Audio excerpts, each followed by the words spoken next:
আসসালামু আলাইকুম। আমরা আজকে বিলের মাঝখানে যাচ্ছি। তো ওই যে ভাইয়েরা কাজ করছে, এর আগে ভিডিওতে আপনাদের দেখাইছিলাম। তো আমরা আজকে তাদের কাছে যাচ্ছি, দেখি তাদের জন্য কিছু নাস্তার ব্যবস্থা করা যায় কিনা। আমরা দোকানে গেছিলাম, দোকান থেকে ভাইদের জন্য কিছু মুড়ি নিয়ে আসলাম। এখানে মুড়ি মাখানোর জন্য যা যা লাগে সব কিছুই আছে এখানে। আমরা সব কিছু ভাইদের কাছে নিয়ে আসলাম। তো দেখতে পাচ্ছেন আপনারা, ভাই মুড়ি মাখানোর জন্য শসা কাটতেছে। মুড়ি মাখানোর জন্য চানাচুর নিলাম, চানাচুরের নিচে শসা ছিল, তারপর যাইয়া মরিচ ছিল, লেবু ছিল, বিভিন্ন পাতি যে যত ধরনের আইটেম আছে আর কি, যত ধরনের যা কিছু লাগে মশলা সব কিছু আছে এর ভিতরে।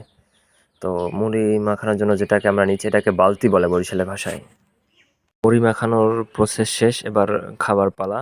তো যেগুলো পলিথিনে ভরতেছে এগুলো হচ্ছে টাওয়ারের উপরে, একদম টাওয়ারের মাথায় 2টা না 3টা ভাই আছে, তো তাদের জন্য উপরে পাঠানো হবে।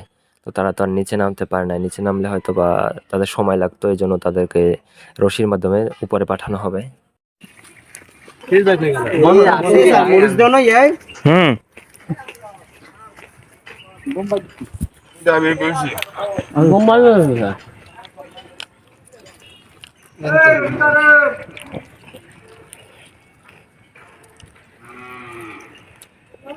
পারে কিন্তু বাসায় নিয়ে এসে খাওয়া নিয়ে যাবেন, এই বললাম।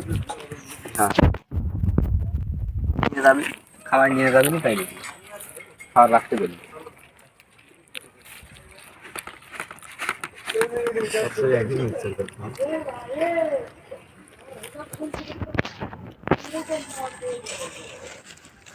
ও মাখানো, বড় ভাই মাখাইছে। ভাই কেমন হলো খাবারটা? আমরা